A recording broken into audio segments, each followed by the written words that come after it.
बिस्मिल्लाहिर्रहमानिर्रहीम। अस्सलाम वालेकुम। उम्मीद है आप सब लोग खैरियत से होंगे जी। तो क्लास 10 की फिजिक्स की बुक है। चैप्टर हमारे पास 12 है जो कि है वेव्स। तो स्टूडेंट्स पेज नंबर हमारे पास है 33 और यहाँ पे हम लोग आ गए हैं और ये पेज पे हमारे पास जो टॉपिक है वो है wave and nature of waves, यानी लहरें क्या होती हैं, ठीक है, और नेचर ऑफ वेव्स क्या है, इस हवाले से हम लोग पढ़ेंगे। ठीक है, सबसे पहले ऊपर वाला जो पैराग्राफ है इसको आपने इंट्रोडक्शन को आपने खुद से पढ़ लेना है।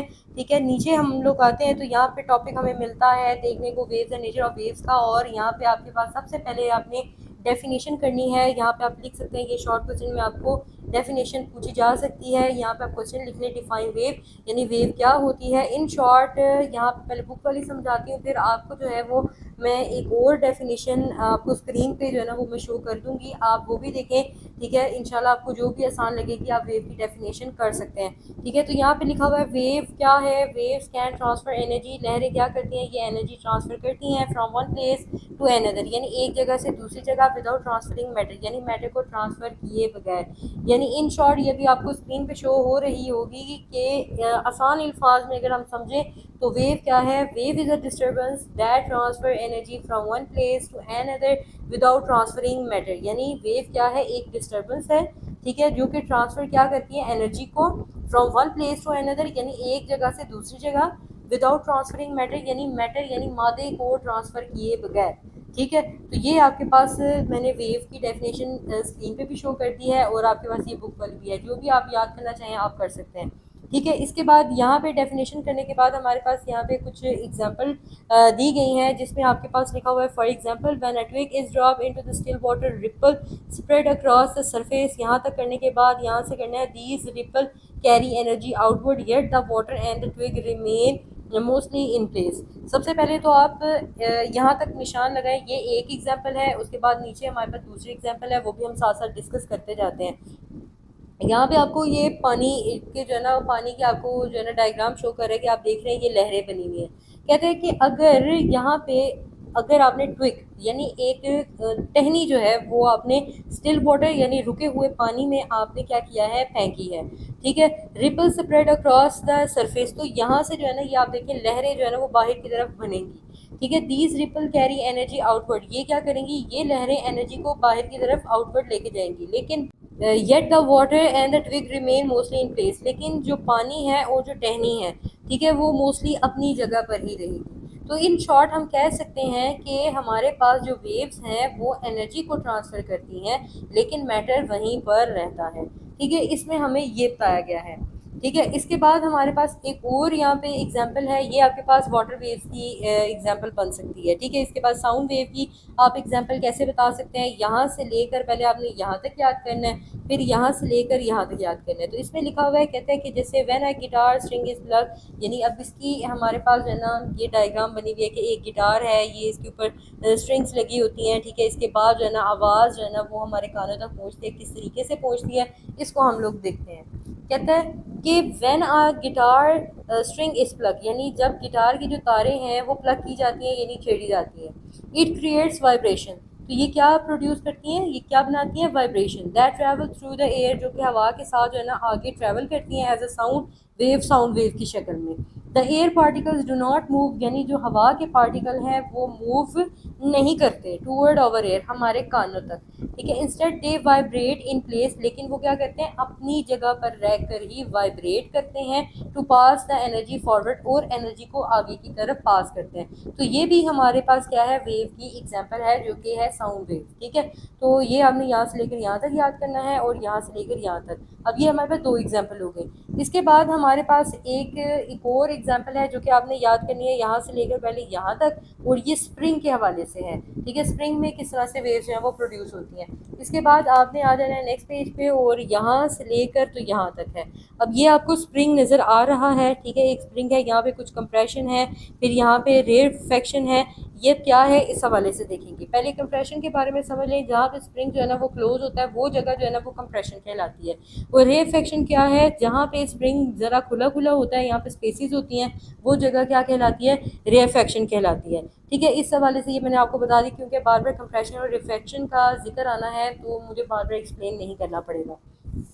दोबारा नीचे आ जाते हैं, यहाँ पे हमारे पास लिखा हुआ है, कहते हैं when one end of the stretch spring is push and release, यानी जब आपने एक स्ट्रेच यानी स्ट्रेच खिंचे हुए स्प्रिंग को पुश किया है और फिर उसको रिलीज कर दिया है यानी छोड़ दिया है, ठीक है। Longitudinal wave move through the spring, तो कौन सी वेव्स प्रोड्यूस होंगी, लॉन्गिट्यूडिनल, यानी जिसमें हमारे पास कंप्रेशन भी आ रहा है, रेयरफेक्शन भी आ रहा है। Move through the spring, spring के थ्रू जो है ना वो आगे की तरफ मूव करेंगी, ठीक है। अब चलते हैं नेक्स्ट पेज पे। अब यहाँ पे कह रहा है कि the spring develop the regions of compression, अब वहाँ पे स्प्रिंग के अंदर एक कुछ रीजन्स यानी कंप्रेशन और रेयरफेक्शन वाले रीजन्स जो है ना वो डेवलप होंगे यानी वो बनेंगे। जैसे ये भी मैंने आपको बताया, यहाँ पे जब स्प्रिंग को पुश किया गया है, कुछ जो स्प्रिंग है वो हमारे पास क्लोज हो जाएंगे यानी कंप्रेस हो जाएंगे, वो एरिया हमारे पास कंप्रेशन का है, वो रीजन कंप्रेशन का है, और जहाँ पे स्प्रिंग खुला खुला होगा वो एरिया हमारे पास रेयरफेक्शन का है, ठीक है। तो यहाँ पे देखें उसने बताया भी हुआ है कि the spring develop regions of the compression, यानी कंप्रेशन का मतलब क्या है, where the coils are close together,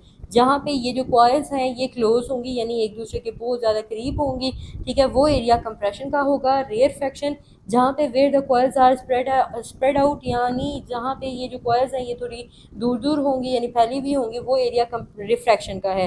these compression and rarefaction travel along the spring, अब ये दोनों जो चीज़ें हैं, दोनों रीजन्स जो हैं ये स्प्रिंग के साथ जो है ना ट्रैवल करेंगे, showing how energy is transmitted, कि किस तरह से जो है ना ये शो करेंगे कि किस तरह से जो एनर्जी है वो ट्रांसफ़र हो रही है without the intra spring move forward, यानी ऐसा बगैर पूरा स्प्रिंग आगे की तरफ मूव किए किस तरह से ये एनर्जी को आगे लेके जा रही है।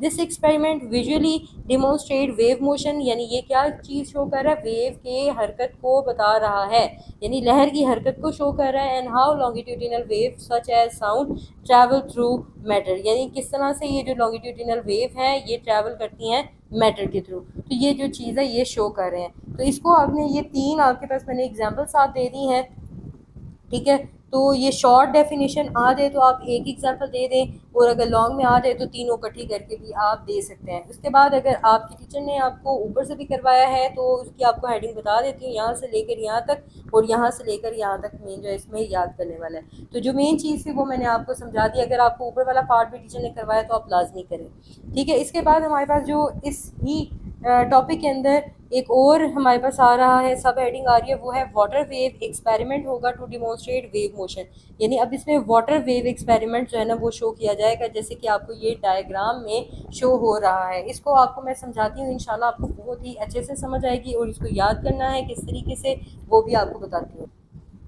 जी तो स्टूडेंट्स, यहाँ पे आपके पास एक सेटअप आपको यहाँ पे रिपल टैंक का नज़र आ रहा है। रिपल टैंक कुछ हमारे पास इस तरह से होगा कि इसमें हम एक ट्रे लगाएंगे, ठीक है। ये भी हम पूरा जो है ना डायग्राम से देखते हैं। सबसे पहले आप यहाँ पे देख रहे हैं कि यहाँ पे इलास्टिक बैंड्स लगे हुए हैं, फिर उसके बाद यहाँ पे एक वाइब्रेटर लगा हुआ है, एक हमारे पास स्टैंड है, फिर ऊपर लैंप है, ठीक है। फिर उसके बाद ये आप देख रहे हैं अंदर पानी है, और यहाँ पे वाटर सरफेस है, यानी ये वाटर सरफेस है, शैलो वाटर ट्रे है, ठीक है। उसके बाद यहाँ पे आप देख रहे हैं कि जब लहरें बनेंगी, अब ये कैसे बनेंगी वो अब हम देखते हैं। तो इसका जो पैटर्न है वो नीचे भी आप देख रहे हैं शो हो रहा है, ठीक है। और इसके अलावा यहाँ पे मीटर रूल भी लगा हुआ है। तो ये सारा कुछ हमारे पास क्या है, रिपल टैंक है।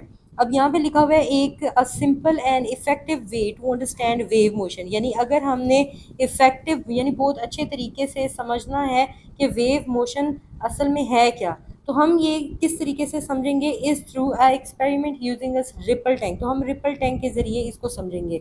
इसके सेटअप, यहाँ पे आप सेटअप की हेडिंग देंगे, और इसमें लिखा हुआ है कि इन दिस सेटअप, इस सेटअप के अंदर यानी जहाँ पे हमने वेव मोशन को बाकायदा समझना है, तो इसके अंदर हमारे पास एक आएगी शैलो ट्रे, ठीक है, यानी एक ये ट्रे होगी, ठीक है। इस फील्ड विद वाटर, इसमें क्या भरा होगा, पानी होगा, टू अ यूनिफॉर्म डेप्थ, यानी मतलब आप कह लें कि एक जैसी गहराई के साथ। अब एक बार है कनेक्टेड टू अ मोटर, ठीक है, यानी यहाँ पे एक हमारे पास बार होगी, ठीक है, जिसको हमने मोटर से जोड़ा होगा।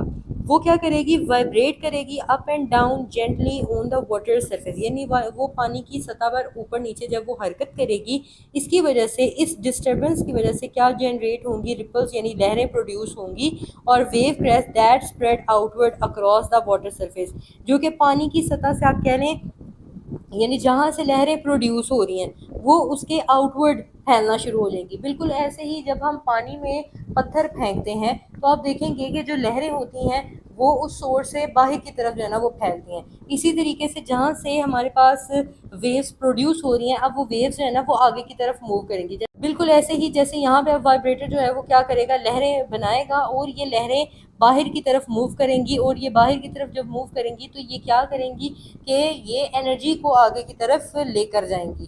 तो दैट इज़ हाउ हम ये बड़ी आसानी से समझ चुके हैं कि वाटर वेव एक्सपेरिमेंट के थ्रू के वेव मोशन क्या है, लहरें क्या करती हैं। इन शॉर्ट हम ये चीज़ समझ चुके हैं कि वेव्स क्या करती हैं, ये एनर्जी को आगे ट्रांसफ़र करती हैं, यानी from one place to another, लेकिन ये मैटर को ट्रांसफ़र नहीं करती हैं। ठीक है, उम्मीद है आपको ये आज का लेक्चर बहुत अच्छे से समझ आया होगा और आपने निशान भी लगा लिए होंगे और अब आपको याद करने में भी आसानी हो जाएगी। इसी तरह के मज़ीद लेक्चर्स देखने के लिए आप हमारे चैनल को सब्सक्राइब कर सकते हैं। ठीक है, वीडियो अच्छी लगी है तो वीडियो को लाइक ज़रूर करिएगा। So thank you so much for watching, keep learning, keep sharing, see you next video, take care and अल्लाह हाफिज़।